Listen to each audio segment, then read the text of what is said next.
going. So just FYI, guys, your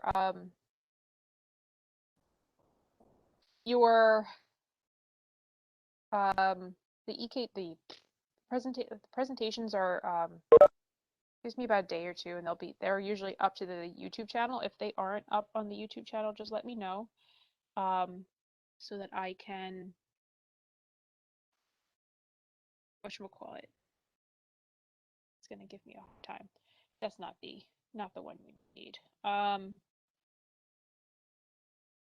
you seeing presentation? Or are you seeing EMT questions? I see both. Now I see the presentation. All right, cool. So, heart problems. #1 leading cause of death in America. What's up?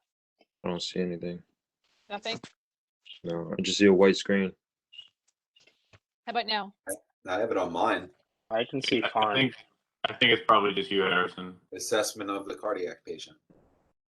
All right, I'm gonna try to I'm gonna come back in. Yep, log out, log back in. Oh, wait a moment.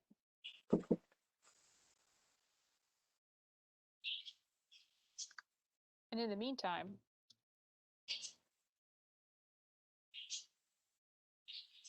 watch this dude. Oh, that's so fucking loud. I don't even know how to make. Is that like really loud? I got no volume on it. No volume. Cool. I'll put it on mute because only I have volume. It's freaking loud.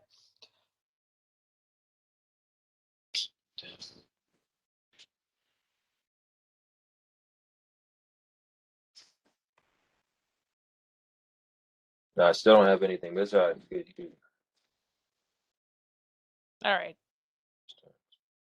Just listen really well, I guess, and hopefully, and it'll be posted to YouTube.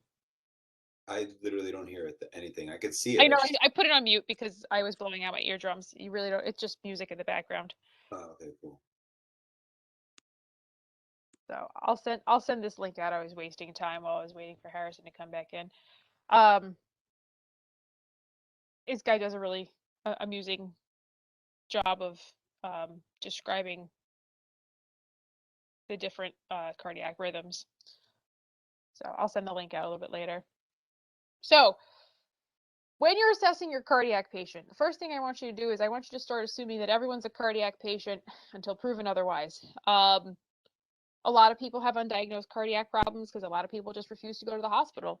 A lot of chief complaints that you're going to see are also kind of potentially vague and could be cardiac in nature, right? Dizziness, syncope, indigestion, stomach, like upper stomach pain, shortness of breath. These are all complaints that might have a cardiac component to them. So have a high index of suspicion until you can kind of rule it out. Even if you have a patient who's relatively young, there is still a good possibility that they're having a cardiac event. And that might not necessarily be that they're having a heart attack. They could also be having a dysrhythmia. I had a kid in one of my EMT classes a bunch of years ago. He was 19 and already had a pacemaker because his electrical system, his heart shut down. I had a patient who was 30 years old and already had open heart surgery for a bypass. Okay, so just because patients are young doesn't necessarily mean that they're as healthy as you think they are. Also, medications that you should kind of give you a bit of a hint that they are having a cardiac problem, right? Obviously, nitrogen, any blood pressure medication or statin. Lasix also, definitely clarify why they're on Lasix, because some people are on furosemide for just non-coronary related pulmonary edema. Digoxin is for patients who have the really weak heart. I haven't seen digoxin a lot in the last couple of years. I don't know if they've stopped prescribing it, if it's fallen out of favor, or patients are just so hypertensive that they can't manage to balance that into digoxin. Diabetic medications, right? Why are we concerned about patients on diabetic medications and their hearts.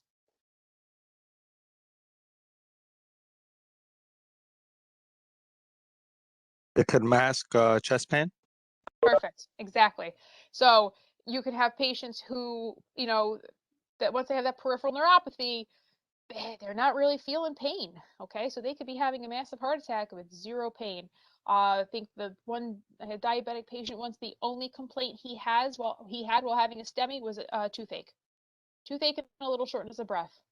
Okay. So don't expect those patients to necessarily be having chest pain. This is why I want you to have a low threshold for doing a 12 lead. Okay, you can probably find out a lot of things that otherwise might be missed.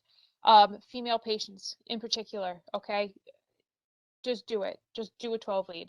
It's good practice. Women, the heart attacks in women are missed a lot. It's just unfortunate. Okay. Illicit drug use, obviously cocaine can cause heart attacks all by itself, even in a healthy heart. Patients who are shooting up, if they've been using dirty needles, they could have vegetative bacteria on their heart valves, right? That's one of the #1 reasons that young patients need a heart valve replacement is a vegetative myocarditis, okay? Or any other kind of just comorbidities, right? Have they already had stents placed? Have they had a heart attack recently or in the past? Do they have angina, right? If they tell you, oh yeah, I have angina, and it starts progressing or starts changing in one way, shape, or form, that's a big clue for you. And then you could also have patients who have what I like to call accessories, right? So do they have an internal defibrillator? Do they have a pacemaker? Do they have a LVAD or RVAD, right? You're not going to do a lot for a patient with an LVAD or an RVAD, but that's a significant cardiac thing. Okay, they need to go to a special hospital. A lot of times these days, the defibrillators and the pacemakers are getting smaller and smaller, and they're also not just like if a patient needs a pacemaker, they're doing a pacemaker defibrillator in the anticipation that the patient may need a defibrillator or a pacemaker depending in the future. So rather than doing multiple surgeries, they just put in the combo and they just turn it on remotely, whichever part they need. So we talked about this already, right? A little bit, the chief complaints, chest pain, discomfort. Just because we are taught that, oh, the crushing chest pain is, a sign of a cardiac problem, it's not 100% in every single patient. You have your outliers in your special populations. Shortness of breath, syncope, anybody who feels like they have that their heart's like they're beating too fast in their chest is usually somebody who you should be doing a full cardiac workup on. And I don't think we really need to go through assessment because this is your basic BLS, right? But your onset, like when did this start? What were you doing when it started, right? Patient says, I started having crushing chest pain while I was at rest. You should have a higher index of suspicion rather than I started having chest pain while I was bench pressing 350 pounds, okay? One's going to be cardiac, one's probably musculoskeletal, right? Makes it better or worse? What does it feel like? Where is it? Does it radiate anywhere else? How bad is it? Get a number, right? Because then you're quantifying how bad that chest pain is, and then if you do any treatments, you can now trend your data. And timing. When did it start? Did it come on all at once? Did it start like not too bad and then get really bad? Does it come and go, right? All of these things are important. Also, just because a patient says, oh, this chest pain started 4 days ago, does not mean you should brush it off, okay? Especially your female patients, right? Because they'll just chug right through. They might not experience the pain that badly, so they're just like, it's nothing. And as I said, they'll just keep chugging on through without worrying about it until it becomes a point where it's actually debilitating. Other than your women, elderly and diabetics also usually have atypical symptoms. Any sort of weakness, lethargy, kind of vague shortness of breath, epigastric pain, right? So if you think about, you have your diaphragm here, your heart pretty much sits right on top of your diaphragm. So if your patient's having an inferior wall MI, right, that bottom part of the heart starts to get irritated by lack of blood flow, it's going to potentially feel like stomach pain, okay, because it's going to irritate that whole general area, including the diaphragm. So that epigastric pain could be the heart, could be the stomach. Sometimes it is, sometimes it isn't. Questions, thoughts, concerns?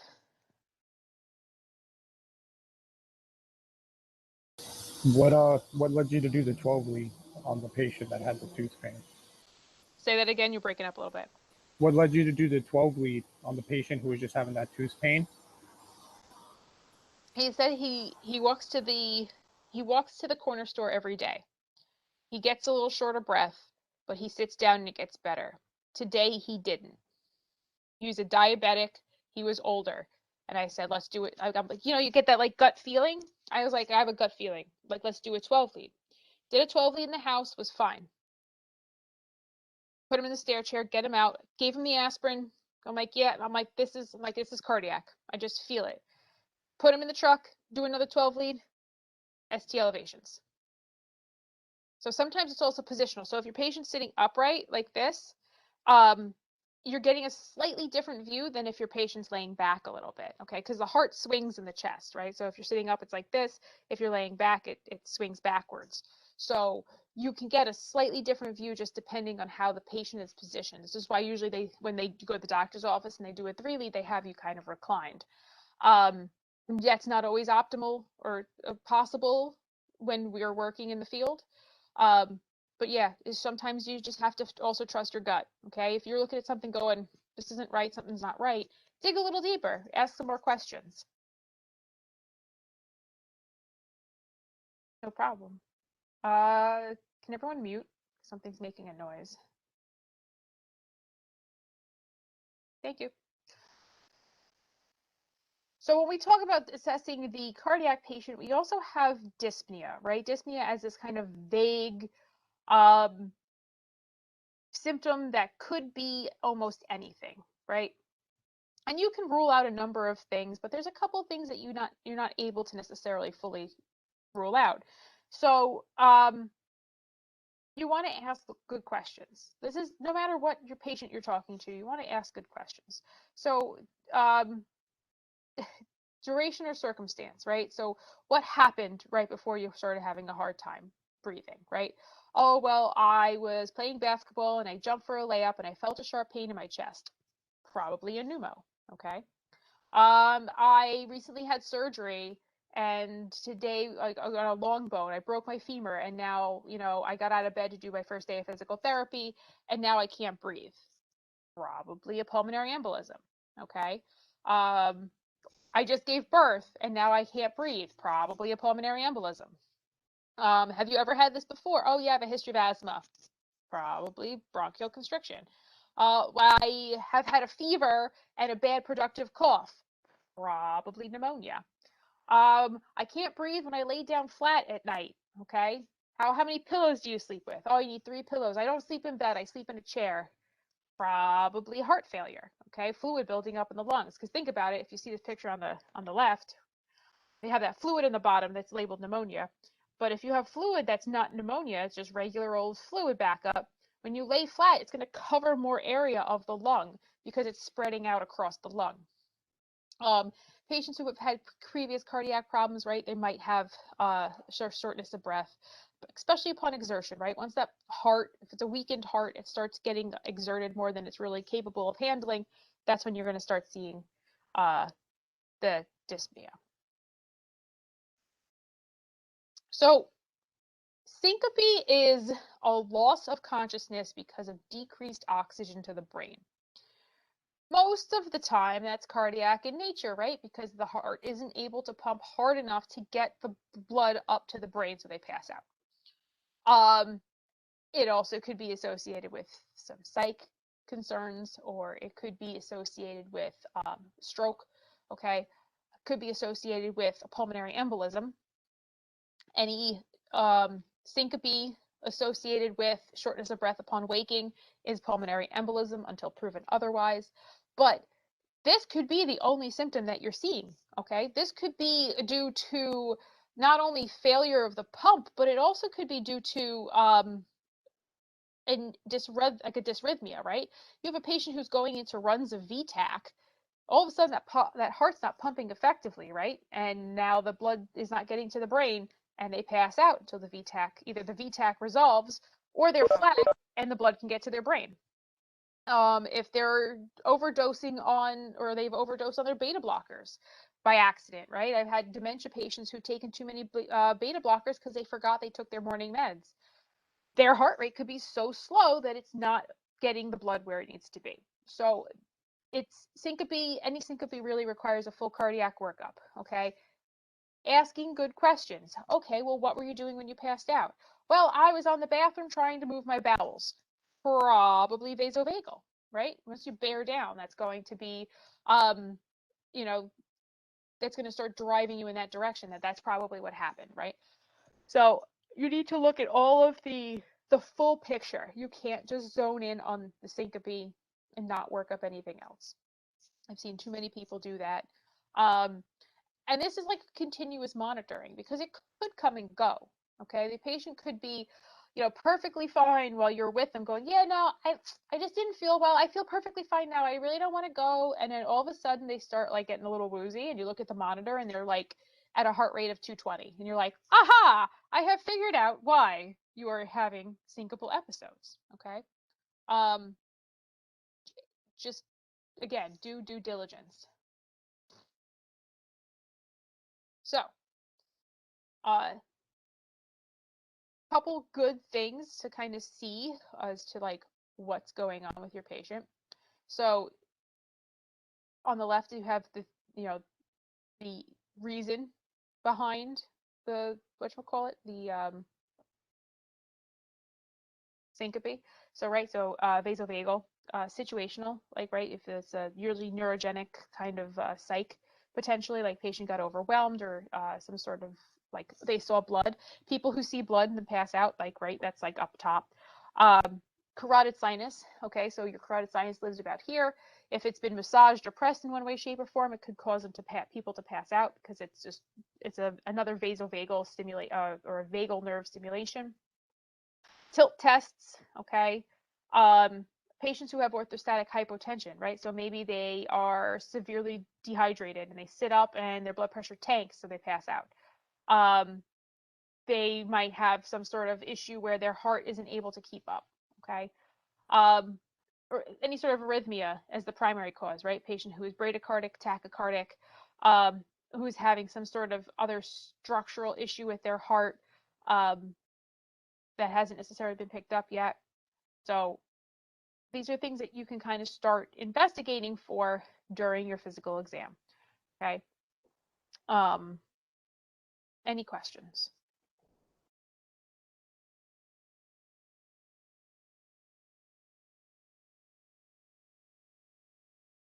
Cool. So sometimes when patients feel like they're having palpitations, it could be like that their heart's skipping a beat, or it's fluttering or racing, or feels like butterflies in their chest. Sometimes they will pop up with a completely perfectly normal rhythm. Sometimes it might be really fast. Sometimes it'll be so slow that that's why it feels like they're skipping beats. Okay, so you need to get all of the information that's kind of surrounding the event and why they called 911. Right, so I was sitting watching TV and all of a sudden I started feeling palpitations. Excuse me. Or hey, I ran up a flight of stairs and now I'm having palpitations and my heart rate's not coming back down. Okay, interesting. I snorted 2 lines of cocaine off of a hooker's butt and now I'm having palpitations. All right, well, your day started off better than everybody else's, so it's going to end worse, I guess. So, there's a lot of things that you need to do in order to make sure that you're properly assessing for this patient, okay? There's a lot of times you'll walk in, patients saying, I'm having palpitations. I have a history of SVT, and it took 6 of adenosine to break me last time. Cool. There's all the information you need to know. but not every single patient is that forthcoming. Okay, sometimes you need to dig a little deeper. Sometimes you'll show up and a patient's like, yeah, no, I'm good. Well, you have is a pacemaker or defibrillator? Oh, it's a defibrillator. Okay, well, why do you have a defibrillator? Oh, because I went into VTAC. Okay, well, did your defibrillator go off today? No. Okay, so then you're going to do your 3 and a 12. Sometimes you have patients who's, they might not get to that threshold that's going to trigger the defibrillator. Okay, sometimes their VTAC or their SVT or whatever that defibrillator is implanted for, it doesn't necessarily pick up on the dysrhythmia because there's a rate set into what the defibrillator is looking for as well. So they might have had a short run of VTAC, but not enough that the defibrillator is going to be like, boom. Trust me, patients will 110% know if they've been hit by their defibrillator. The quote-unquote classic presentation of a cardiac event, primarily an MI, is substernal, crushing chest pain with radiation to the left arm lasting longer than 30 minutes. Usually this comes on at rest, wakes a patient from sleep, right? Anything that quote-unquote wakes a patient from sleep warrants deeper investigation. Patient might be diaphoretic, might be having shortness of breath, nausea, vomiting. They might feel really nervous or have that sense of impending doom. Always take a sense of impending doom seriously, because it's usually pretty correct. Asking your patient to describe the pain. Sometimes patients are like, I don't know, it just hurts. That, isn't necessarily helpful for you, but they might be freaking out too much for them to really give you a good description. But sometimes you can help them along too. Like, all right, well, is it like a squeezing pain, a crushing pain, a pressure pain? And like, oh yeah, it's crushing. Okay, great. So having some of those descriptors on hand for you to help describe the pain for with the patient could also, assist in giving a better picture of the patient to the ER. Obviously, a lot back in the day, the sternotomy for open heart surgery was, the primary way of entrance. Apparently, they're using a lot of like smaller incisions now. So if you see on the picture on the right-hand side, they just do mini incisions and do it almost laparoscopically, so that the patient has they're not taking the sternum out, and the patient has a shorter recovery time.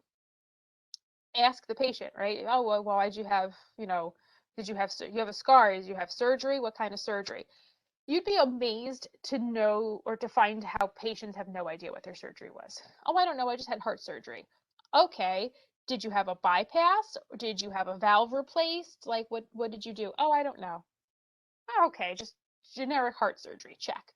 Other things you should be looking for, obviously the JVD. That's usually a good sign of heart failure. The heart's the fluid's backing up because the heart's not pumping effectively. Edema is also, right? So we traditionally think, the edema will end up in the patient's ankles. But if you have a patient who spends a lot of time like in a chair with their feet up, it's going to end up in their butt, right? In their sacral region or like their lower abdomen. So if you have a patient who's like, yeah, I've been noticing I've been gaining a little weight around the middle or something like that, that could be edema, not actually weight gain. Always check the chest for patches, for medication patches, and especially nitro. Okay. Make sure the patient's only wearing one, because sometimes patients forget to take one patch off and put another patch on and tank their blood pressure. Always remove that patch. Oh, excuse me. Thoughts, questions, concerns?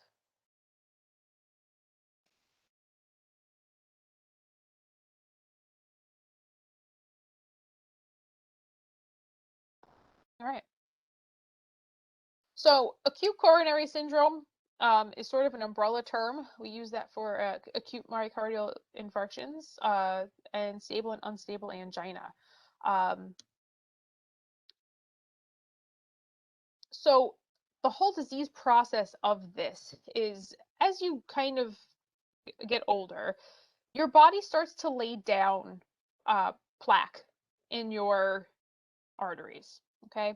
And yes, it can put it down in your coronary arteries, but if you have it in your coronary arteries, you probably have it in other arteries as well, right?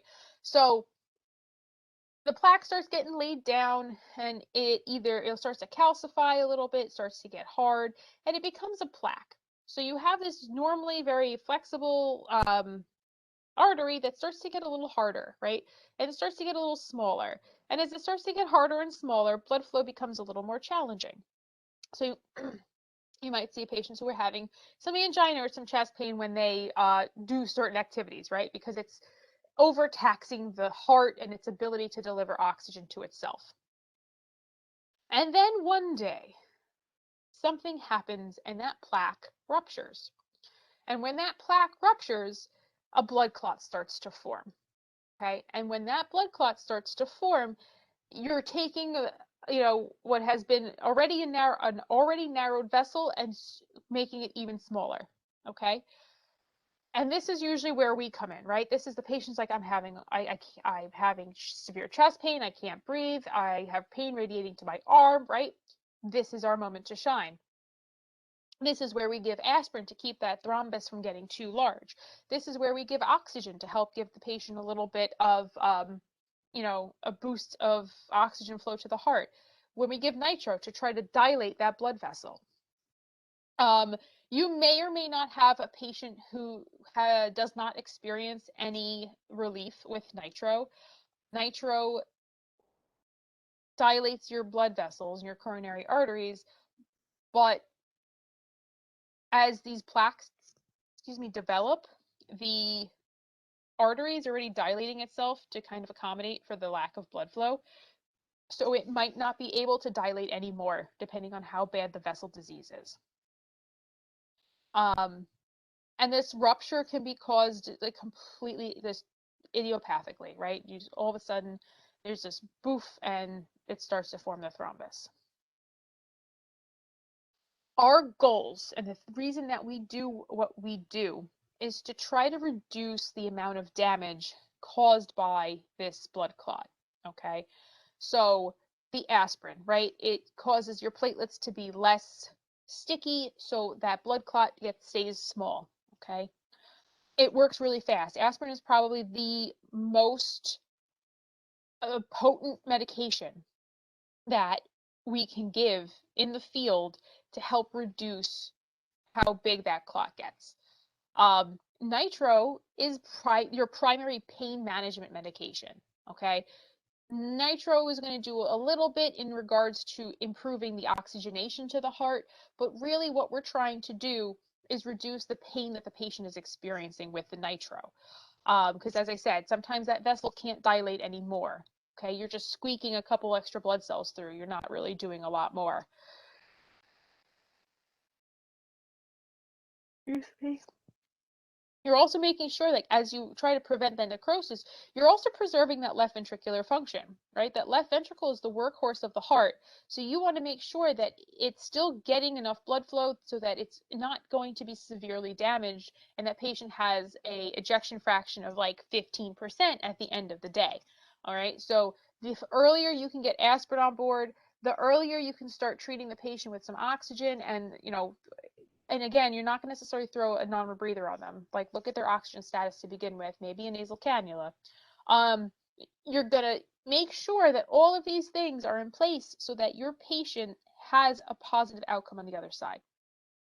You do need to be cautious with oxygen. A number of studies have shown that oxygen toxicity causes reperfusion dysrhythmias. So if you slap a person on a non-rebreather when they don't really need it, you get to the hospital and they go and put a stent in, there's an increased possibility with all that oxygen in the bloodstream that they're going to have like lethal dysrhythmias like VFib and VTAC. So be judicious with your oxygen administration. If the patient's having shortness of breath, absolutely put them on to, reduce the shortness of breath, but you might want to consider a nasal cannula before a non-rebreather. Which is right there in that third bullet of preventing major adverse cardiac events. You also want to make sure that you're not letting that patient deteriorate from a STEMI into a VFib or VTAC episode, right? So this is why we do what we do. We drive to the hospital and we give a notification and everybody's happy. And any other life-threatening complications, right? So blood pressure. You want to make sure their blood pressure is in a good place. You want to make sure that all of the things that could be, influencing how well this patient's heart is working are under control. So we talked about this like 2 slides ago. Aspirin is an antiplatelet. It's a great question. Medicine is very specific about what's antiplatelet and what's anticoagulant. So antiplatelet aspirin works directly on the platelets to prevent coagulation. That sounds dumb, but anticoagulants actually work on the clotting cascade itself and prevent coagulation by impeding one of the clotting factors. And there's a number of different ones that work in different areas of the clotting cascade, but that's where your differentiation is. So you have to look at specific medications. Like, for example, warfarin is an anticoagulant. I believe Brilinta is as well, or Xarelto. Hold on, I'll whip out the other computer real fast. I think there's a chart at the end of this that is there. Hold on.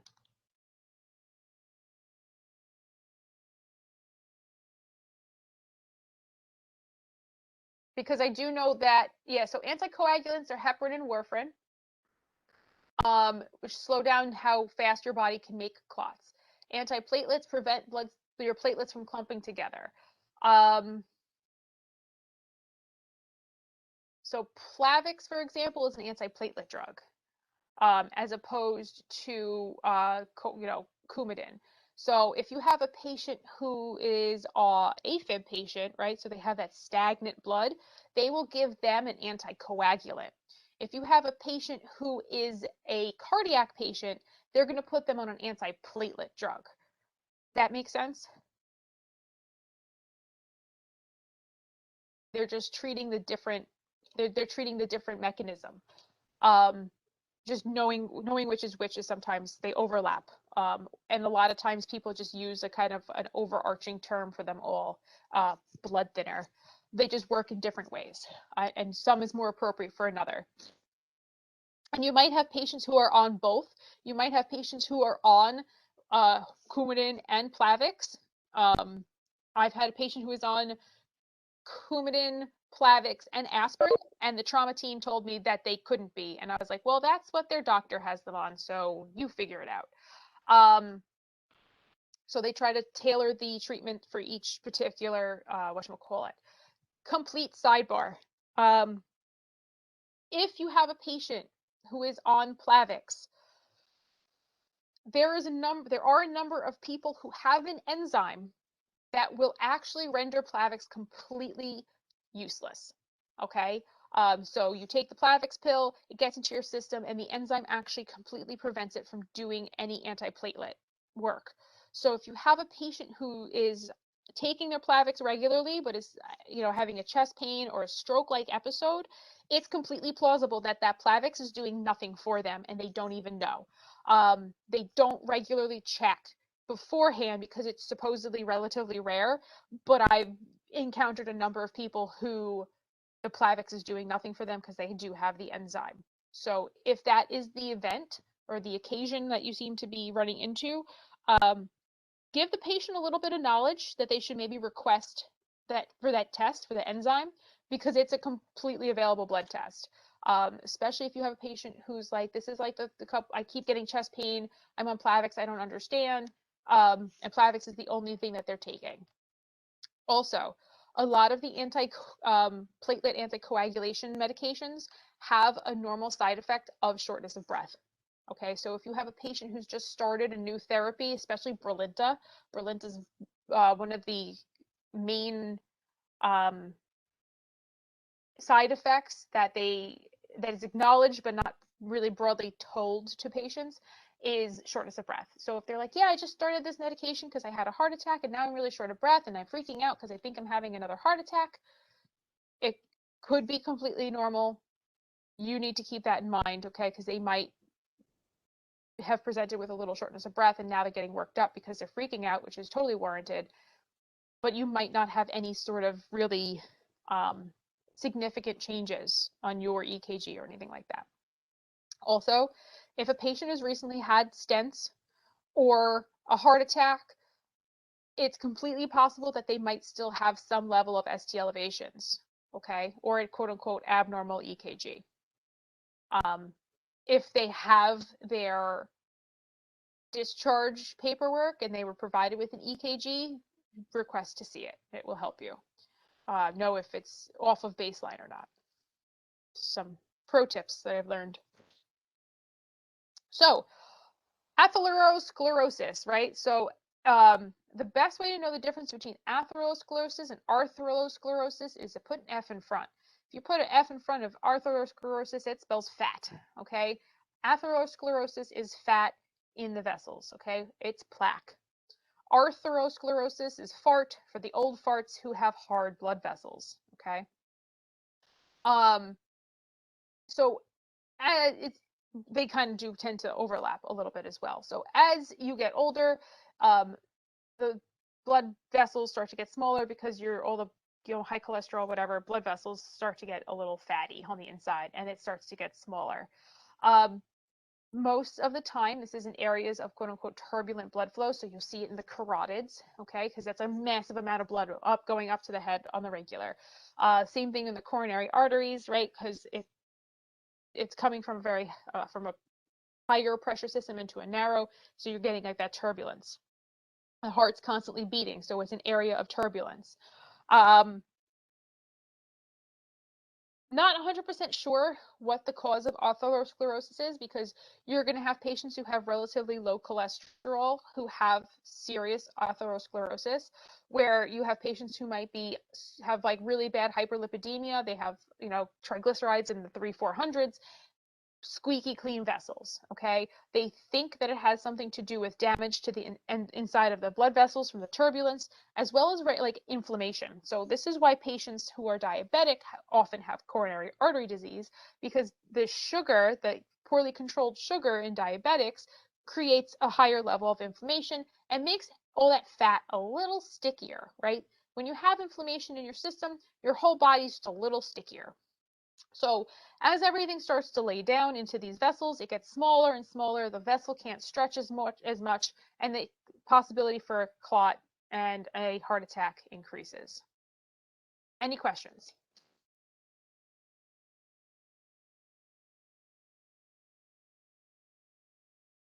Sweet. So, angina pectoris, aka chest pain. This is when there is a mismatch between how much oxygen your heart wants and how much oxygen your heart gets. There's two primary types. You have your stable and your unstable. Your stable is I walk up a flight of stairs. Every time I walk up a flight of stairs, I get chest pain. I rest and it goes away. Whereas your unstable is I walk up a flight of stairs. Every time I walk up a flight of stairs, I rest and it goes away. But today it didn't. Okay. That's when you're starting to progress in the disease process. Okay. Or I usually get chest pain when I'm, doing some sort of activity. I was at rest today and I started getting chest pain. Okay.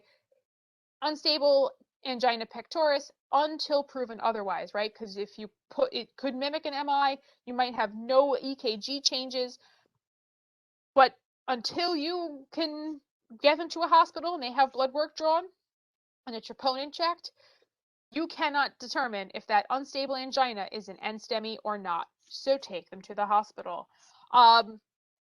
Most of the time, angina pectoris is caused by that coronary artery disease, right? CAD. We see that all the time on like discharge paperwork and stuff like that. It also could be caused by Prinzmetal angina. Prinzmetal angina is a spasm of the coronary artery. So there's no blockage, but the artery just goes, ha, right? And just spasms close, reduces the size of the lumen, and reduces the amount of blood flow to a specific area of the heart. Could be momentary, could last a little bit, could completely resolve by itself. But again, you don't have x-ray vision, so take them to the hospital. So at the point where angina starts to progress for longer than 30 minutes is when we start to think that, hey, we might be having a heart attack. And hey, maybe we'll have some EKG changes. But this is when you have a total or near total blockage of a coronary artery. And different people are going to start experiencing this at different levels of blockage. And they're also going to have different thresholds, right? So for the most part, a lot of interventional cardiologists won't stent less than, I think, 70%. So if you have a blockage that's like 70%, they'll put in a stent. 80%, 90%, 100% stent. There's a threshold also when you go from I can stent this to I cannot. You're getting a bypass. I believe it's 3-vessel disease. So if they go in and they're like, oh no, there's almost zero blood flow, you're going to be getting, probably a bypass. Okay. But again, that's up to the cardiologist, and they have way more school debt than we do. So we let them make those decisions. So when you're looking at your 12 lead, there's some thought that there's a correlation between how big the elevations are and how severe the heart attack is. I think they really haven't correlated the two. So you can have, like, if you see here in leads V2, V3, and V4, massive elevations, right? That's, 10 to 15 millimeters of elevation off of baseline. That's insane, right? The bigger problem is how widespread it is. So if you look, you have elevations in V2 through V6, as well as 1 and AVL. Okay, that's a very widespread heart attack. Okay, that's involving what leads, guys? What parts of the heart? Septal and anterior. And one more. Lateral. All right. So if it was only one aspect of the heart, not so bad. You've now got 3 parts of that heart involved. That's a problem. Okay. So that could mean that's a significant amount of blood flow being blocked. Everything past the point of the clot is usually damaged, right? Some of that muscle might be preserved due to collateral circulation, but collateral circulation is pretty age dependent. The older you are, the more likely you are to have collateral circulation. The younger you are, the more screwed you are. Okay, so your heart hasn't had the opportunity to grow extra vessels because of like a minor clot. Patients who are younger who have a heart attack, usually they threw a clot from like somewhere else in their body. Or their coronary artery disease is relatively new and their heart hasn't had a chance to be like, we have a problem right here. Let's do some road work and go around it.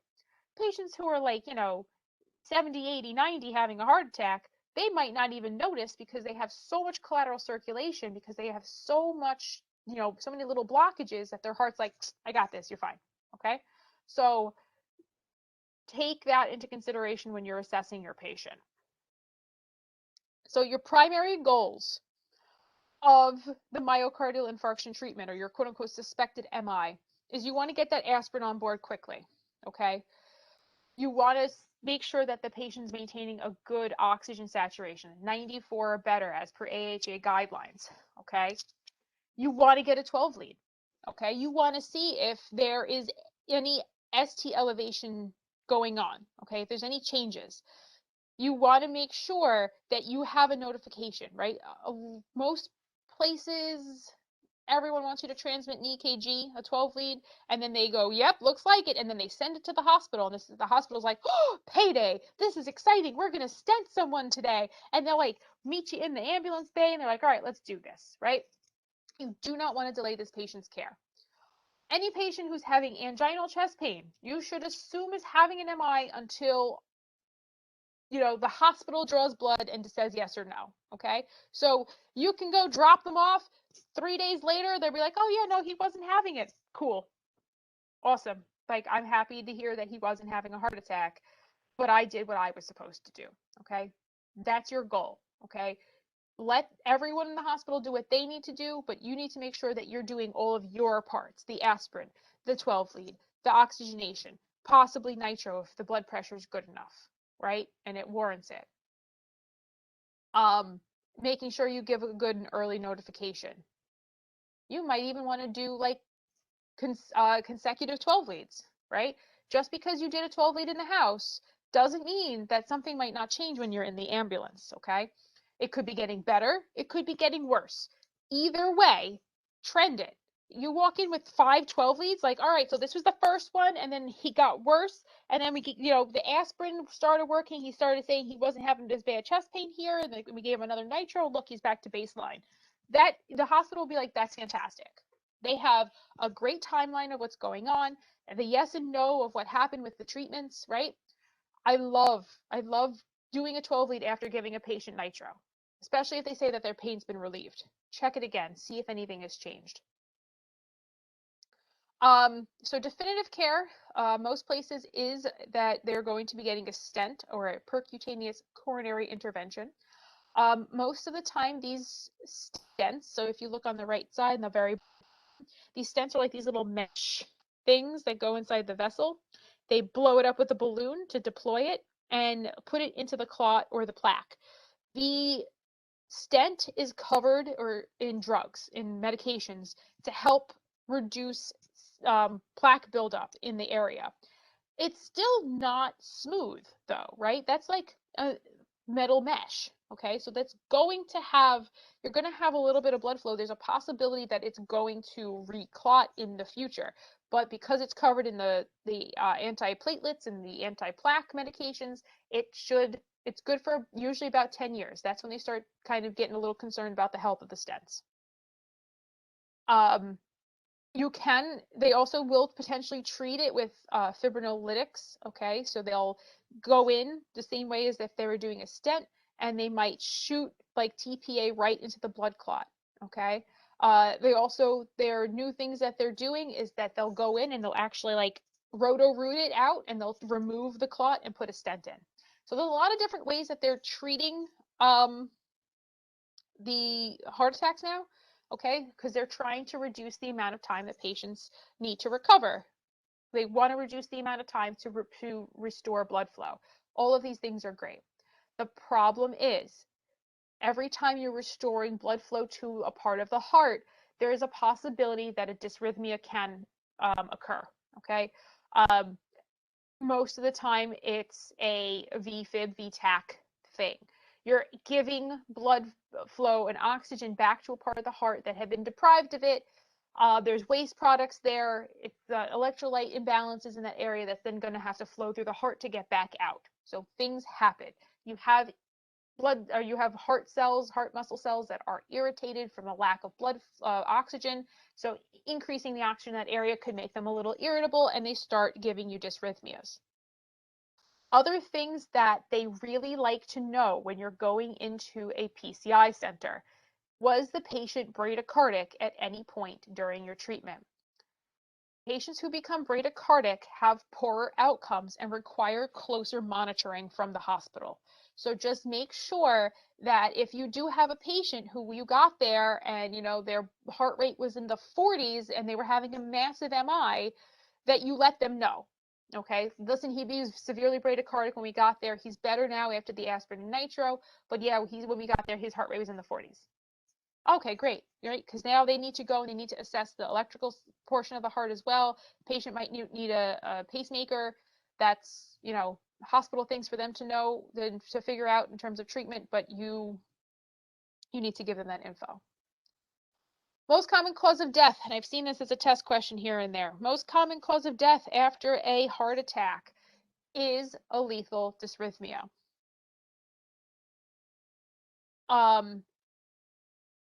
Other problems you could have the heart or the wall of the heart that was affected. If it became severely necrotic, it could rupture. Okay, it's scar tissue in that area. So if that scar tissue is too weak, it will potentially rupture. And you also have patients who that necrotic tissue just never, when it does scar over, it never regains any of its, kinetic motion.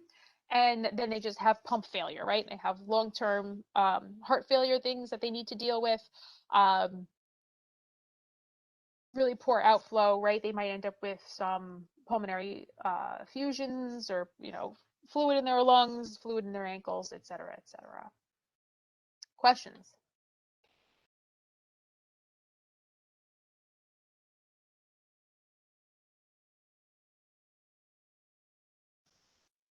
Okie dokie. Heart failure. Another one that's very common that you're going to see in the field. Number of different things can cause heart failure, and there's a number of different types of heart failure. So most of the time, heart failure is associated with, congenital heart disease, hypertension. Hypertension is like the number one cause. Anything that really affects the way that the heart functions on a regular basis.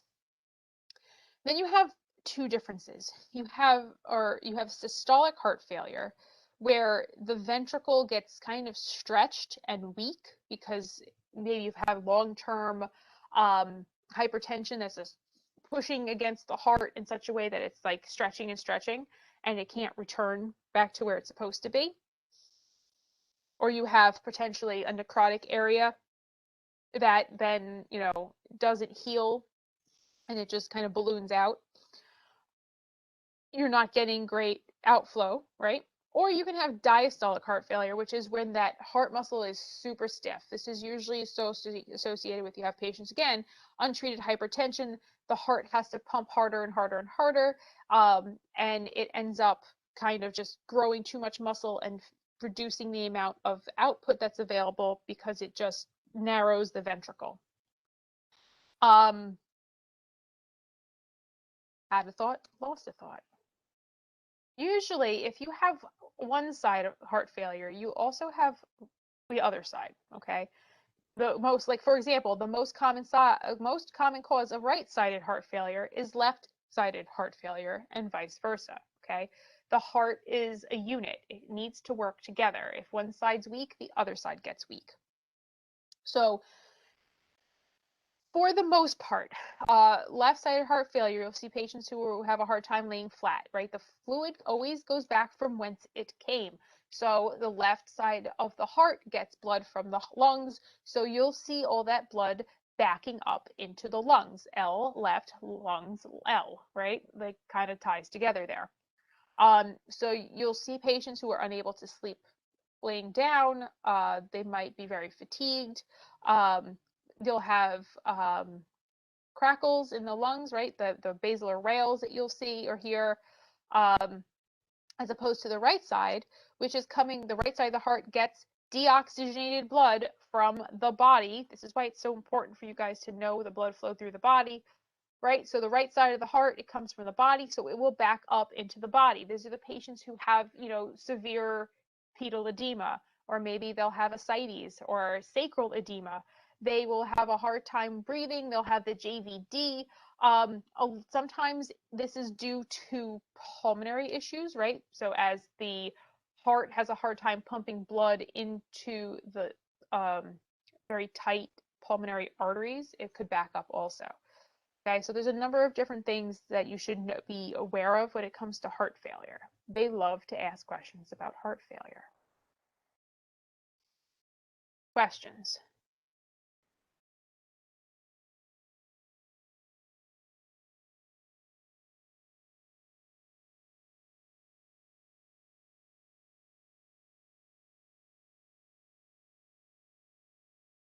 No? Okay. So pulmonary edema. Pulmonary edema comes with a number of different issues. So we talked about heart failure already. It also could be associated with an acute damage to the heart, right? Like a heart attack. all of a sudden you have an insult to the heart and it's not pumping blood well and it starts to back up into the lungs. Pneumonia can cause pulmonary edema. That's non-cardiac related pulmonary edema, okay? Other things can also cause that to be an issue, like drugs, right? So inhalation injuries, right? Maybe use some sort of toxic fume, something like that. That can all, as long as if it's damaging the lungs and causing edema, right? It's a problem. But in this component, we're really talking about how the heart can cause pulmonary edema. So for the most part, if the left ventricle is not doing what it needs to do, the blood flow will back up and the plasma will start to leak out into the lungs. You see this in not only patients who are having heart problems, but they might be having cardiogenic shock issues, which is not always caused by a heart attack, okay? The fluid backs up, the blood pressure elevates, the pressure from the blood pressure that's elevating goes into the blood flow goes back into the lungs, and then you have somebody who's like an APE, acute pulmonary edema. Okay, you could have patients who are in chronic pulmonary edema from heart failure. Okay, maybe they missed a medication or a dose or two of their Lasix, and they're not getting the fluid out as much as they need to, so it starts to back up into their lungs. There's a lot of different things. You need to be able to distinguish the difference between acute pulmonary edema, pneumonia, and an asthma attack. Okay, pulmonary edema can present with wheezing. Not everything that wheezes needs albuterol. You need to be cautious. You need to get a good history, and you need to get a blood pressure, okay? A lot of the times, acute pulmonary edema is associated with an elevated blood pressure, okay? If you have somebody who's got that elevated blood pressure, you should probably be a little more cautious about giving them albuterol. The second you give them albuterol and you open up all of the alveoli and you open up all the little bronchioles, more fluid can rush in if it's acute pulmonary edema. Then you're going to have a problem. The best thing you can potentially do, CPAP. So basically, pulmonary edema starts when you have pump issues, okay? So the right side and the left side need to match. If the right side exceeds the left side, you're going to have pressure backup. So what you are looking to do is to improve the cardiac contractility. In acute pulmonary edema, the blood pressure is very, very high. If you start to reduce the blood pressure, right, we nitrate, we give those people nitro as well as the CPAP, it starts to dilate the blood vessels, which allows the fluid to kind of third space. It comes out of the lungs and into this like interstitial space for a little bit, or, you know, back into the blood vessels. So it gives the blood, it reduces the afterload. The pump doesn't have to pump as hard. It reduces that demand, that oxygen demand. You want to improve your oxygenation and ventilation, right? This is why CPAP is so effective. It pushes all the fluid right out of the lungs so that the lungs can be effective. Oh, I missed that question. What was that question again? Unmute and ask me. I was thinking, like, what type of pressure drop do you expect to see when you combine CPAP and nitro? Like, I feel like that would be like a really fast pressure drop, no? No, it's not too bad. So usually what happens, I want to say, it really depends on where your patient starts. So if you have a patient, you could see some pretty insane blood pressures with acute pulmonary edema. I think the highest I've ever seen was 290 over like 150. Pretty sure I threw like 3 nitro tabs under his tongue and put him on CPAP. The problem with the acute pulmonary edema, they also tend to get very dry in the mouth, so that nitro doesn't dissolve right away. You have some wiggle room in regards to blood pressure, especially for patients who are severe APE. The CPAP will do pretty wondrous things in terms of dropping the blood pressure. The nitro just kind of ends up being like an assist, and I've definitely seen nitro remain completely undissolved by the time he got to the hospital because they're just too dry. As I said, you really have some wiggle room, and it really depends on your patient.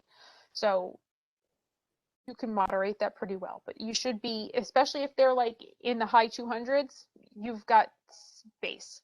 You've got space to play. Cool.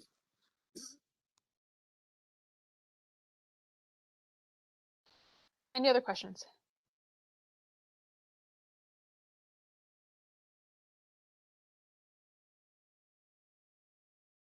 All right. So cardiogenic shock. If you look in your protocols, there is a protocol for cardiogenic shock. Cardiogenic shock is considered an extreme form of heart failure, right? The pump is not pumping. It's just not meeting any of the needs of the body. The patient's going to be severely hypotensive. They're going to look and feel like crap, all right? The left ventricle is just not able to keep up with what the body needs. So what you're really trying to do is improve heart function. A lot of the times, your first step in cardiogenic shock is a fluid bolus. Okay. Left-sided heart failure does not respond great to fluids. Right-sided heart failure does. So if it's a left-sided caused by right-sided, the fluid might give you a little extra boost. You might have a patient whose cardiogenic shock is secondary to them losing, some sort of level of hydration, and this is why we're doing that trial of the 250. But what this patient really needs, for the most part, is going to be a vasopressor. In your protocol, you have a number of different vasopressors available. You have dopamine, which is kind of a hit or miss because it's weight-based, and not everybody works. Everybody's body responds exactly as in that range. You have Levophed, which is probably a better choice because it's dosed and everybody pretty much does react exactly the same. And I do believe that you have push dose epi as a possibility for cardiogenic shock. Hey, Nicole. Someone's gonna have. Yes. I opened the protocol, and it's only Levophed. Fantastic. I'm so glad we got rid of dopamine. Dopamine's a pain in the butt. All right, so fantastic. Just Levophed, all you need. Know how to mix your Levophed. 4 milligrams in a 250 bag. Okay. Levophed needs to be, all of your vasopressors need to be administered through a large bore IV into a large vein. Okay, so you should be getting an 18 gauge in a sizable vein. If you put it in a small vein, that vasopressor will outperform the vein and cause it to dilate or to constrict, and it won't really get to where it needs to be. They should be on a dial-a-flow or a pump. No one carries a pump, so we put them on a dial-a-flow. The problem with the dial-a-flow is it's calculated in milliliters an hour, and we calculate in drops a minute, so then you'd have to do more math. So just keep those things in mind when you're using your pressors. Levophed works amazing, okay? Levophed is also should be your vasopressor of choice in septic shock. It has the best outcomes in regards to patients responding. I actually did this for the first time like about a week and a half ago with a medic here, and it was pretty interesting. The only thing I will say, and I've talked to a bunch of people who ride on Long Island about this, everyone's mixing it in 1,000 bag here. And mostly because they don't carry the 250 bags, and B, they say it's easier to get the dial-a-flow to the right rate in 1,000 bag. I'm just throwing it out there that that's what's being done here, and that's what's being done actually on my rotations where I ride it, because I specifically asked, because I don't want to like not be able to calculate it like that if I had to. So I just wanted to throw it out there to you guys that you might want to figure out what that calculation is, because some of the places we're riding are mixing it in 1,000 bag. That's a good point of note. Just remember how it's 4 times less concentrated. Quarters. 250 is a quarter of a dollar, or 25 is a quarter. Right. And So- the reason that they explained it to me was just because of the way the dial-flows are. It's hard to get down enough to start at that 2 micrograms a minute on a dial-flow in a 250 bag. Makes sense. And a lot of people just don't have, like, depending on the size of the bags that you carry, not everybody carries every size. So going up to a 500, like going up to 1,000 bag is easier math, which is why they're doing it. Works for me. I like it. All right, cool. We'll have But to. it was cool, and you were absolutely right. It instantly changed, like, fixed the problem. It was pretty amazing to see. All right, let me send out an email. I'll look into that too. So give some people some info. Cool. So other things that you might see as a cardiac tamponade. So basically, you can see this in a number of different things. Most of the time, you'll probably see it in a trauma, because a lot of other times it might be kind of a little too early for you to see. Most of the time, you have about 10 cc's of fluid surrounding the heart. The heart, when it pumps, swings back and forth. Okay, it kind of just swinging on your aorta a little bit. So if your heart loses the ability to swing back and forth, it can't pump effectively. So once you start filling up that space around the heart with extra fluid, your cardiac output reduces. And every time the heart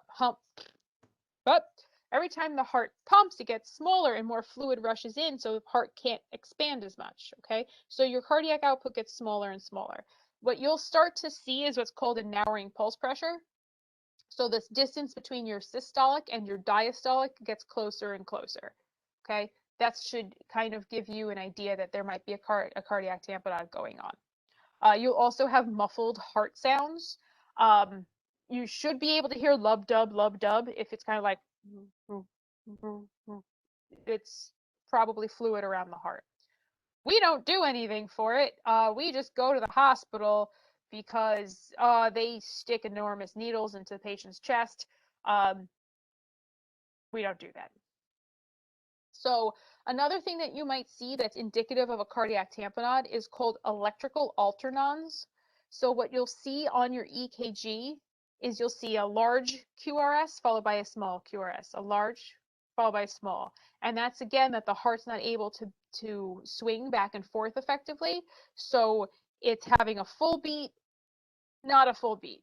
Full beat, so that's something that you'll see on the EKG, rapid transport, to go to the hospital. Other things that you might see that are cardiac in nature are thoracic and abdominal aneurysms. Okay, so a thoracic aneurysm is a little higher up, is higher up versus a AAA, which is a little bit lower along the aorta. So basically, there's some sort of dilation inside of a vessel. It could be caused by a number of different things. Most commonly is atherosclerosis, trauma, or genetic disorders such as Marfan's syndrome. Marfan's syndrome is those really tall, really lanky people who have, it's a connective tissue disorder. Okay, this is why they're tall and lanky.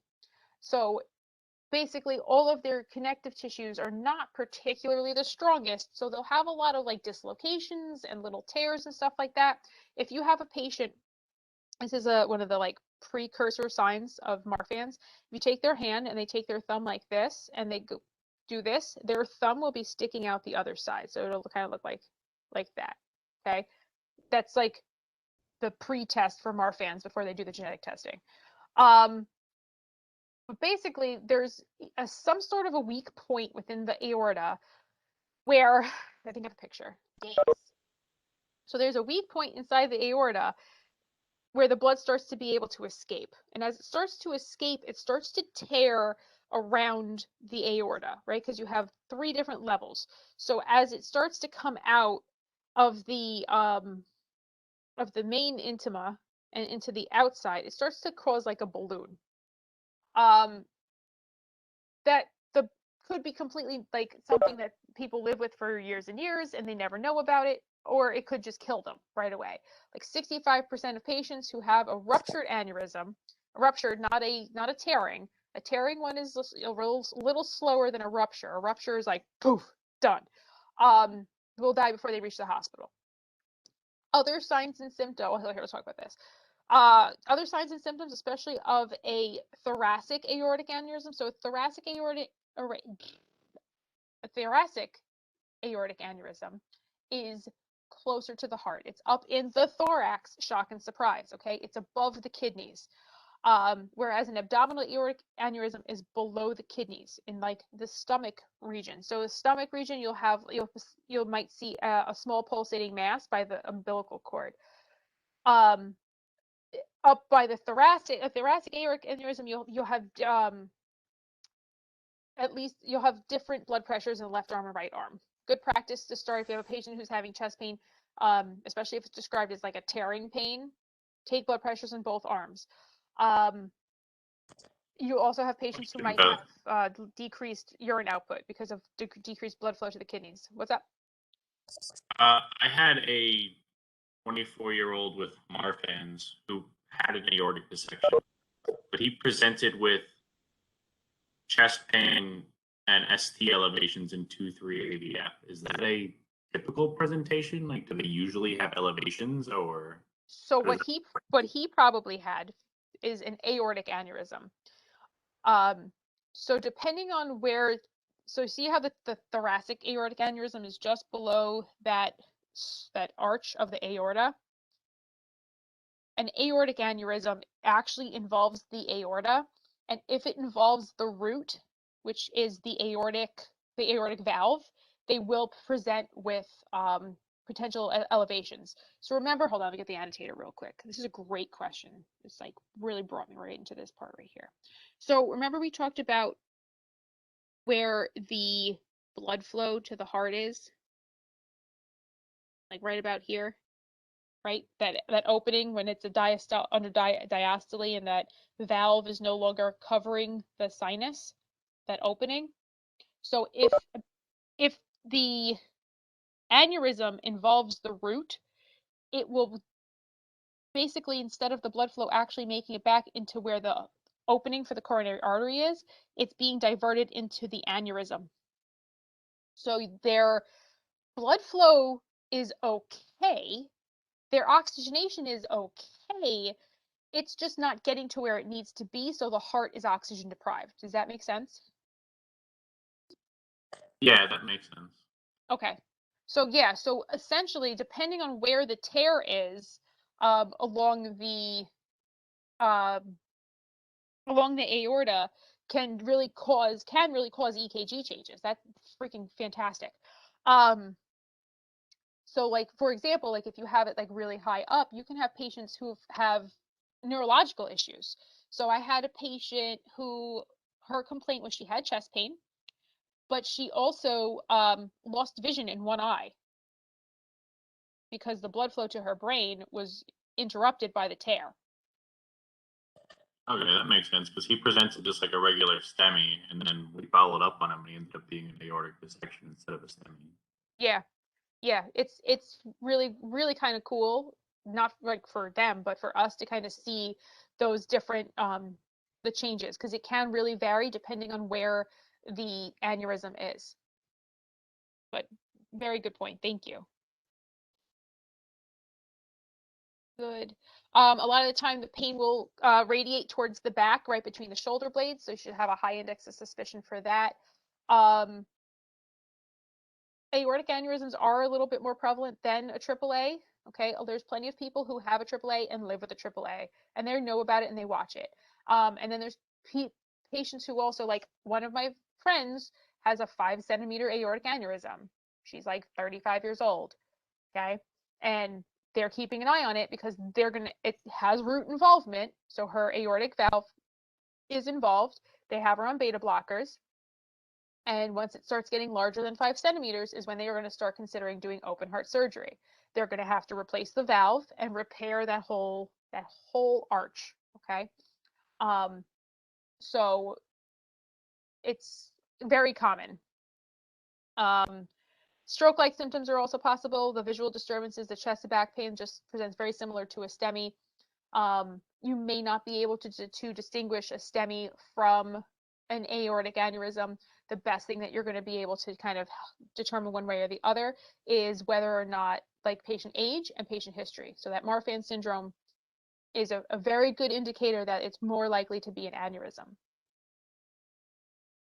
Any other questions, thoughts, or concerns?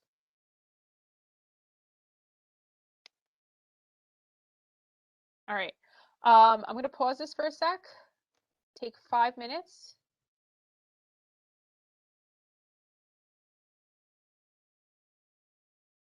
This, okay, we're recording. So, share button.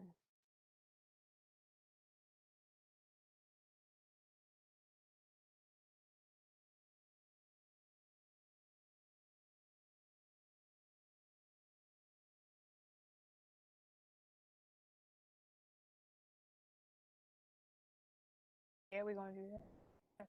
Thanks. Slides. Try that again. There we go. So, other things that we may encounter in the field, acute arterial occlusion. Usually, essentially, this is like a heart attack or a stroke in an extremity. So you'll see patients who have a limb that just doesn't quite look right. So if you look here in this poor woman, she's got the left leg. It's just purple and swollen. Fluid starts to back up. Oxygen starts to also be reduced in that area. So you end up getting that swelling. Could be indicative of AFib, could be indicative of severe peripheral vascular disease. Depending, most of the time it will come from the heart. If you think about it, right, you have a patient who's in maybe AFib, right, and that blood clot in the they have one good heartbeat that actually goes thump thump, as opposed to like squiggle thump, and it pushes that stagnant clotted blood from the atria into the ventricle and then out into the world, where it starts to travel and gets stuck pretty much at the narrowest point it can't pass. So it could happen in all sorts of different areas. It's pretty easy to determine when it's in a limb, right? Because you'll have your 6 Ps, your paresthesia, right? You'll have outward signs. You might have a patient who's having a stroke, right? Who you'll be like, oh, okay, this might be your large vessel occlusion. It might be a smaller vessel that's being occluded. The one that you're going to possibly miss and should have a pretty high index of suspicion for is a mesenteric artery occlusion. Your mesentery is all of the kind of weaving that holds your intestines together, okay?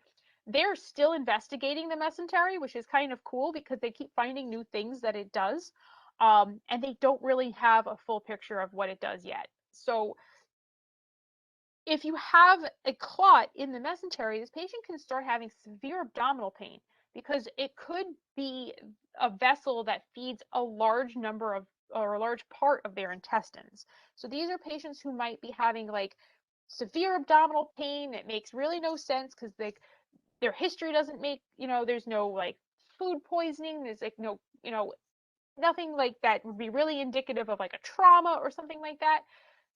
Right, so those patients need to be ones who are brought to the hospital. You need to get a good history to see if there is some sort of underlying cardiac rhythm or something that could have caused a mesentery artery issue, and you're not going to necessarily see those outward signs, right? You might, if you do happen to have a patient who has an acute arterial occlusion in one of their limbs, you should again have a high index of suspicion in patients who have like dialysis shunts and stuff like that also. They might be lacking a pulse.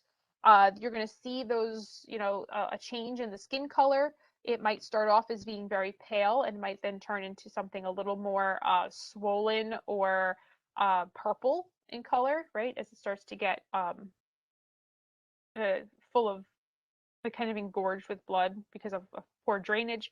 The mesentery ones, you could have patients who have shock or sepsis, right? So severe abdominal pain associated with maybe a very high fever, okay? Could be food poisoning, could be a mesenteric block. So you don't know. Let them do that. Other things, other non-critical, non-emergent things that you might see, varicose veins. Let me tell you though, varicose veins have probably the most significant and dramatic looking bleeding, second to an arterial bleed, that I've ever seen. Okay, so if you look at the picture on the left, that's a varicose vein. They are hyper-engorged due to pressure, to back pressure, okay? But because of all that back pressure, they can just burst, all right? Patient might not even bump into something and it could just burst. And then there's just blood everywhere, okay? It looks like a murder scene.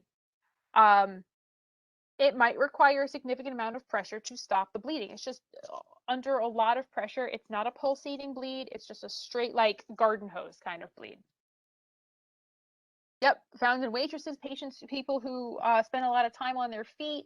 A lot of stagnant blood flow can cause varicose veins, or stagnating blood flow. Other things that you might see is DVTs, right? And you should have a high index of suspicion of patients complaining of like pain in their legs or their calves. It's called claudication. So that claudication is like if you raise your toes and you get calf cramping, that's claudication. Okay, that's usually pretty indicative that a patient has a DVT.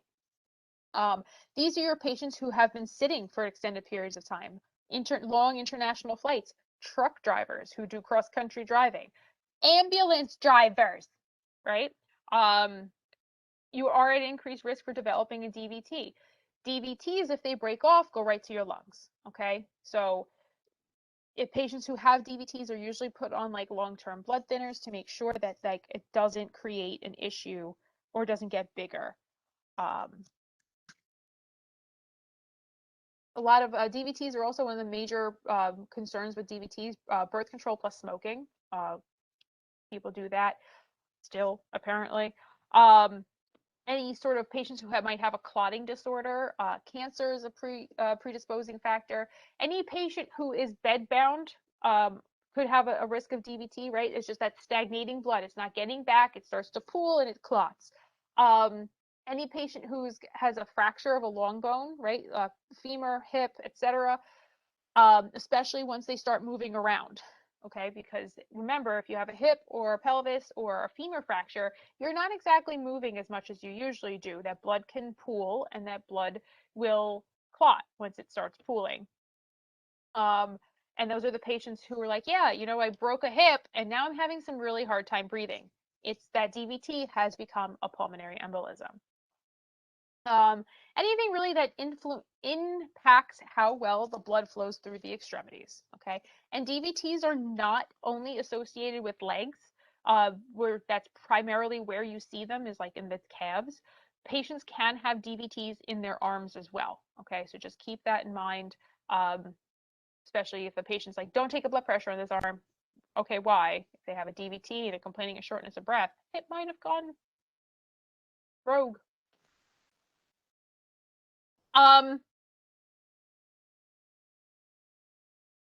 They keep changing what is considered hypertension.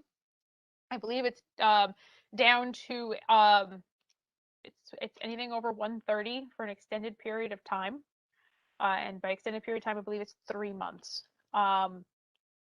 Obviously, your blood pressure is constantly in flux. It's making sure to provide your body with an appropriate amount of pressure to maintain life. So if you are doing something that requires more blood pressure, like if you're going for a run, your blood pressure is going to be elevated. Your blood pressure could be up in like the 150s. Once you stop, it comes back down. If you're sleeping, presumably your blood pressure is going to be lower. If you have a patient who starts having hypertension that is over 180 over 120, that's considered a hypertensive crisis. Okay, people can live there. People can be like 180 over 120. It's not good for you. It causes all sorts of issues in your body, including damage to the kidneys, damage to your heart. Your lungs get damaged. It's just not good. It's like, imagine just pressure washing something every single day. Okay, that's what chronic hypertension does. Hypertensive emergencies are usually caused by patients failing to take their blood pressure medications or like a switch, okay? Or sometimes the blood pressure medications don't work anymore, okay? Some people develop a tolerance. You need to be more concerned about hypertensive crises when there's also other symptoms such as altered mental status, bad headaches, seizures, nosebleeds, right? The pressure has become too much. You can only put so much pressure into your cranial vault before it starts to overwhelm your brain, okay? It's not healthy. Just keep an eye on that. Other things that you might see is really going to end up probably being more of a medical history that you should have a general idea of. Nothing that you're going to really do to treat it. Valvular heart disease, anything that affects the valves of the heart. There's mitral regurgitation, right? Mitral valve regurgitation. Like 80% of women in the world have it. It's just apparently very common, where the valves don't close 100%. Versus stenosis. Stenosis is when the blood gets forced backwards because the valve doesn't open well. It's a stiff valve, as opposed to regurgitation where the blood leaks forward, because it's kind of a loose, floppy valve. Any sort of infectious heart disease, right? You have 3 levels of the heart. Endocarditis, this is the most commonly caused by IV drug use. This is when you have an infection on the very innermost layer of the heart, commonly caused at this point by IV drug use, right? That vegetative valve, it really just the bacteria gets in and like lives on the valve and just destroys it.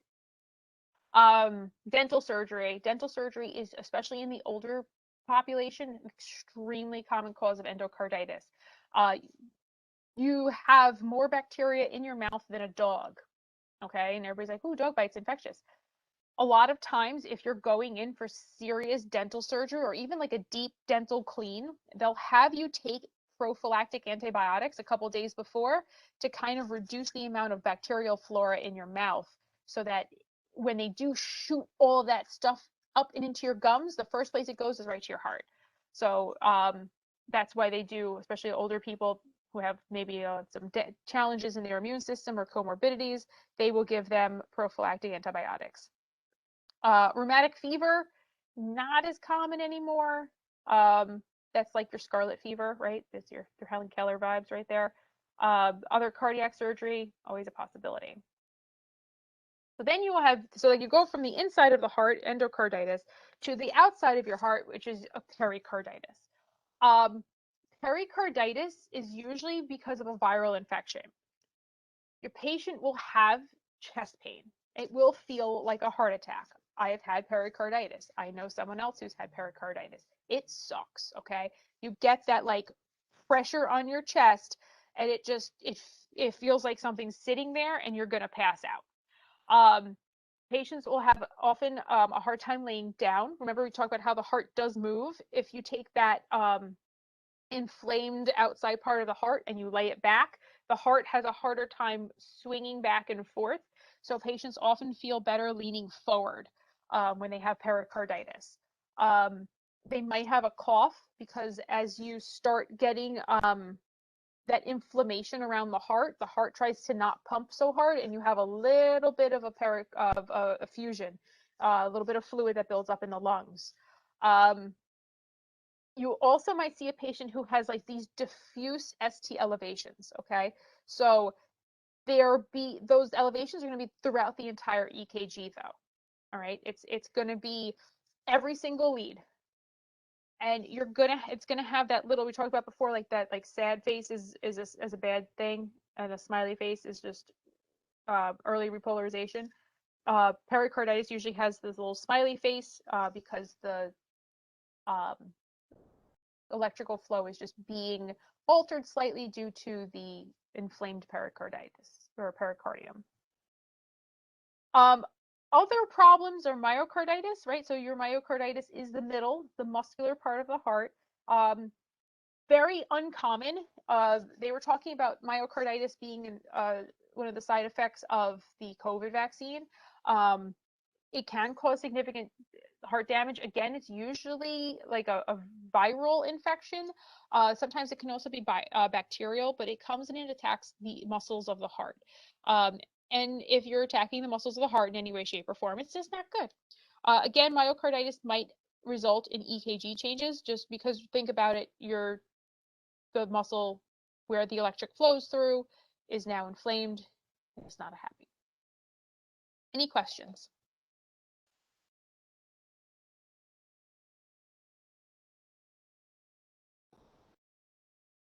All right, cardiomyopathies is any sort of change or weakening of the heart muscle, the actual structure of the heart, which results in poor heart pumping. You're not going to diagnose this. You might see it in the field, but for the most part, you're probably not going to think about it terribly hard because it's usually just a bonus. It's a gravy diagnosis. Dilated cardiomyopathy is the most common. You have just the heart starts to kind of expand, becomes weak and floppy, doesn't pump well. Usually seen, it can be seen in a number of different, as a secondary problem to a number of other medical problems, such as coronary artery disease, rheumatoid arthritis, or muscular dystrophy. HIV is still a problem, but we don't hear about it all that much because we have kind of conquered the transmission of that with drugs. Restrictive cardiomyopathy, the heart is kind of stiff. The muscles do not stretch as much as they're supposed to. Patients with heart transplants, you might see this in amyloidosis. There's proteins that are floating around and that scar the heart. If you have a patient who's having chest pain after a heart transplant, it is usually unlikely that it is a heart attack. They do not transplant unhealthy hearts, so they're getting a squeaky, clean, fresh heart. Most of the time, it's not necessarily going to be a heart attack. It's probably a dysrhythmia because they can't reconnect the vagus nerve to the heart. Just a little point of note that I learned. You can have hypertrophic cardiomyopathy. Some are big, some parts of the heart are big or thick, and the blood can't get out. It's just a smaller ventricular. Most of the time, this is somebody who's just collapsed due to dysrhythmias, and then they go to the hospital, and now they have a new cardiac condition that they have to deal with. Again, you're not going to be diagnosing this. You're not going to change how you treat your patient. It's just something to know. A lot of times you'll have patients who are like, having a hard time breathing. They might have some sort of edema building up or fatigue. A lot of the signs and symptoms are very nonspecific. You will probably see it, you can treat it just like any other, coronary artery disease sort of, run. It's not, you're really not going to go over and above for that. All right, techniques. Obviously, the number one thing that you're going to do in terms of taking your care of your cardiac emergencies is finding out what's going on by doing an EKG. We have a bunch of different pharmacological things that we can do. We can defibrillate, we can synchronize cardiovert, and we can also transcutaneous pace. So EKGs are great because you get to keep a close eye on your patient. So if you look at this patient right here, they are very much having a STEMI that has deteriorated into what looks like VTAC. Might even be torsades. They don't have enough strip to say that for sure. Right? So this is why we keep a patient on the monitor. Just because you took one 12 lead or one EKG in the house doesn't mean that patient's going to maintain that throughout. And you don't want to have to scramble to rehook them up when they go unconscious on you. It's totally reasonable to unhook them, to stair chair them out, because I'm not carrying a monitor, a life pack, and a patient, and the oxygen. That's reasonable, but make sure you hook them back up, okay? Things that we usually, that we can use for treating your coronary issues. Aspirin, right? Very common over-the-counter medication that you see all over the place.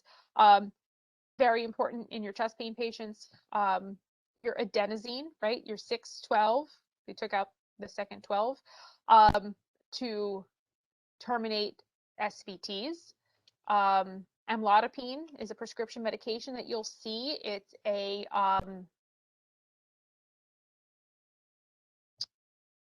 calcium channel blocker? No. I always forget this one.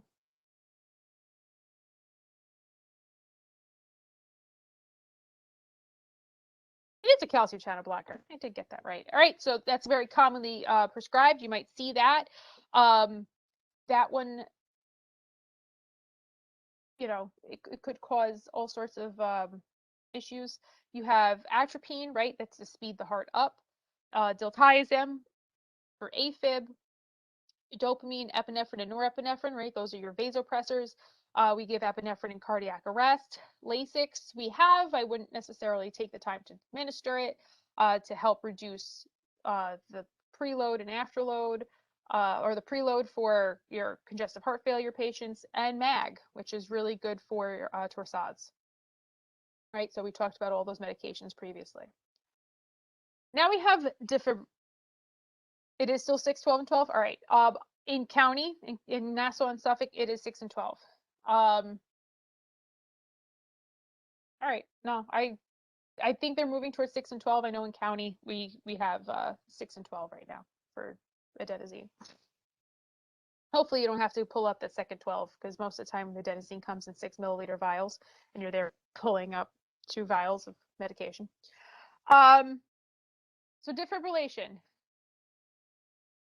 Defibrillation is asynchronous. We do not make sure we don't sync it up to anything, because the heart is just doing whatever it wants. We don't have to worry about things like R on T phenomenon, where you can put them into a new dysrhythmia.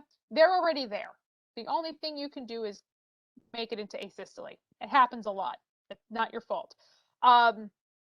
Basically, you're trying to fully defibrillate all of the heart to rearrange the electric to being back to normal. Your monitor is already set up to do what it's supposed to do. For the most part, the LifePak 15 is a biphasic monitor. However, it will potentially deliver a single monophasic or flop back and forth depending on the chest impedance, okay? So all of the monitors, what they do is when they send electric from one pad to the other, it's measuring how long it's taking to get there. So patients who have more tissue, morbidly obese patients, it's going to need a little bit more juice to get through the chest wall. Every shock after the first requires slightly less electric, because now you're just burning a pathway. So when you get to like 7 or 8, your monitor is adjusting this appropriately. Biphasic is a little better because it doesn't require as much electric, because it goes both ways. So it's like wipe on, wipe off, right? Where monophasic is just like one way, hit it with the chair and call it a day. But as I said, your monitor is already set up to exactly what it needs to do. All you have to do is charge and shock, and you're set. Now, with synchronized cardioversion, we use these for 3 different rhythms. We use them for VTAC with a pulse, SVT, and AFib or aflutter with rapid ventricular response. There is a button on the LifePak that says sync. You must hit the sync first. The monitor then uses an algorithm to detect where the R wave is, okay? It doesn't want to shock on the R wave. If you administer electric shock onto an R wave, you will put the patient into VFib. So it's making sure it's just avoiding that a little bit, so it's not creating an issue. You start off with a very small amount of electricity, because you don't want to stop the heart like you do in defibrillator. Like, you don't want to stop everything. You just want to tell it to chill out for a little bit. So you start with 100 joules and you work your way up to more electric in order to determine, to get it back to a normal rhythm. It's always very nice to make sure that you sedate your patients so that they don't have to feel it, but you might not be able to. Excuse me, right? If they're seriously hemodynamically compromised, you're just going to hit them with the joules, okay? Again, when you look at your algorithms of medicine versus Edison, if your patient is hemodynamically stable, they have a good blood pressure, they're awake and talking to you, and their heart rate's 220, you're going to do adenosine or cardizem depending, or amiodarone if that's where you need to be, right? Depending on which protocol you're working under. If you get to them and they're unconscious, unresponsive at the heart rate of 220 and their blood pressure is 70/30, then you're going to zap them, okay? So it wants to give you a little bit of like right around the R wave, not directly on the R wave. That's the R on T or sorry, you don't want to do it on the T wave. You want to do it on the R wave to restart. R on when you hit on the T wave. I confused those two. Sorry. When you hit on the T wave, it goes into VFib. But this is why you want to make sure you hit the sync button. It clocks it. You zap it. You have to hit sync before every time you try to cardiovert.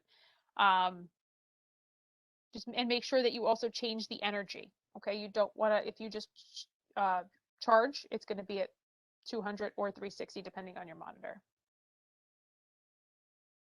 I'm going to play this, but I'm going to play it on mute so I don't blow out my eardrums.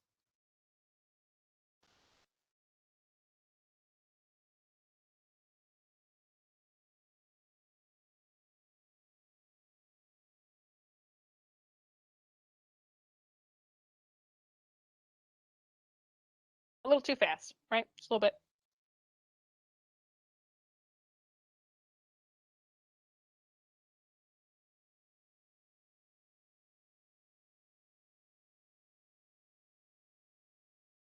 Let's see, I'll put the sound. Oh, you guys can't hear the sound. It doesn't matter if I put on the sound.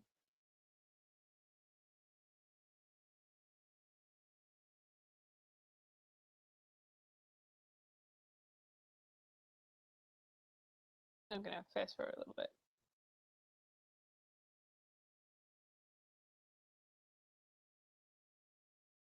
No, there's no sound. You know what? I will just send this link out also. It's just so much easier. And you can listen to it.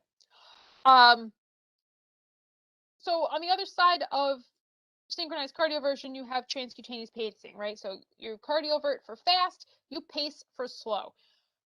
This is when you are putting the pads on and you're administering a small amount of electric right through the skin to take over the heartbeat, okay? Symptomatic bradycardias, again, medicine or Edison. Am I going to give this patient atropine because their blood pressure is kind of okay? Or am I going to pace them because their blood pressure is crap?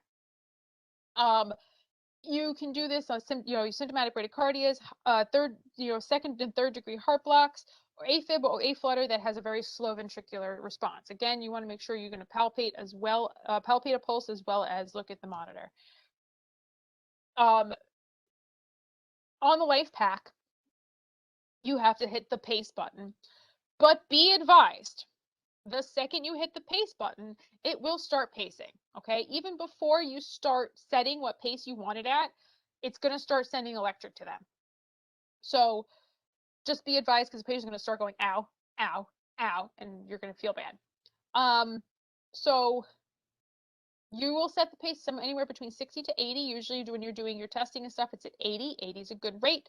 And then you're going to start increasing the millivolts until you gain capture, electrical capture. So there's a little button that goes up, so you can start hitting it up, and it'll go up by, I think, 10. When you have capture, which means you have if you look at this right here, and this one, you see that spike, and then you have an immediate QRS complex, that means you have electrical capture. You have taken over the heart, okay? But just because you have electrical capture doesn't mean you have mechanical capture. You will not be electrocuted, okay? It's a small amount of electric. What you're going to do is you're going to check to see if you have a mechanical capture. So you have electric, and now the mechanical lines up. You should then double check a blood pressure because hopefully now that you've gotten the heart doing things at a better speed, the blood pressure should increase accordingly. Oh, that's good.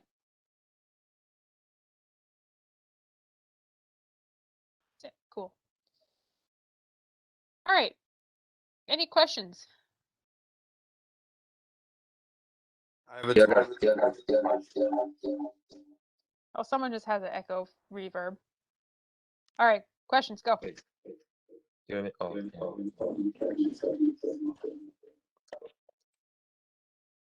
Harrison, I see you twice on the screen. If you have two devices open, that's going to cause that reverb. So if you're running two devices, that causes that.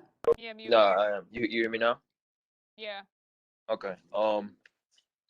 Is there any like complications when you're like cardioverting like a stent? No. No? No, you should be okay.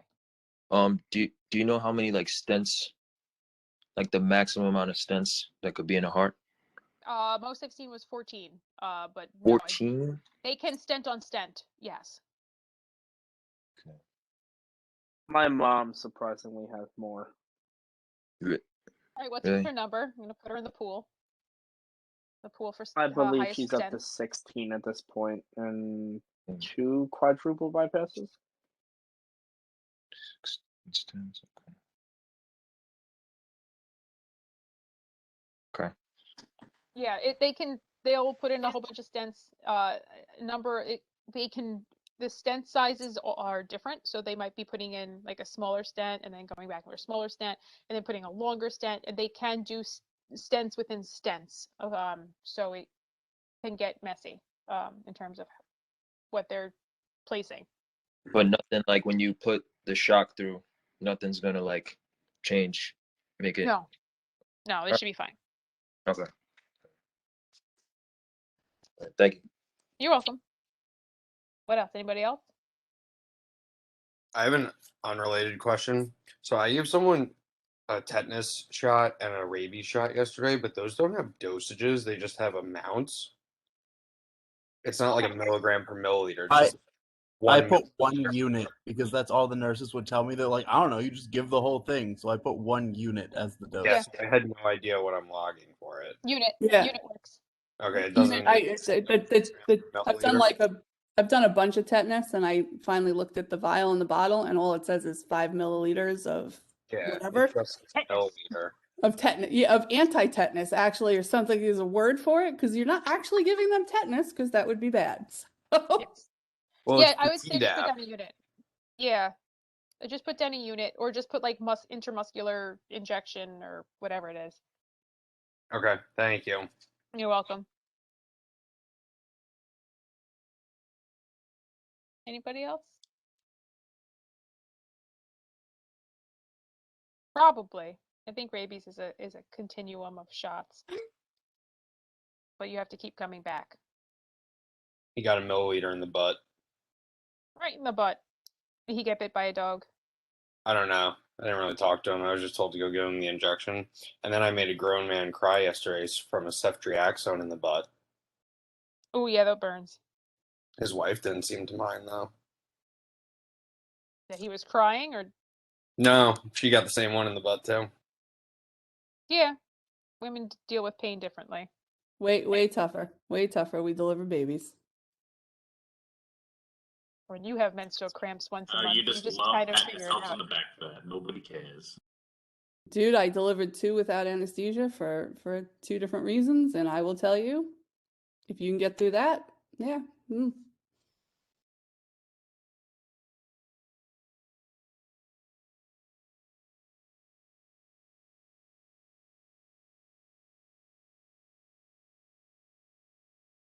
Beth, you're the only one on my screen that's not frozen.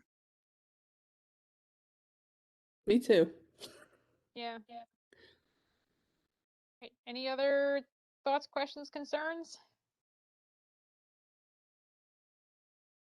Everyone's frozen. Everybody's moving on my side. I hear you now, Nicole. I wasn't hearing you before. Oh, good.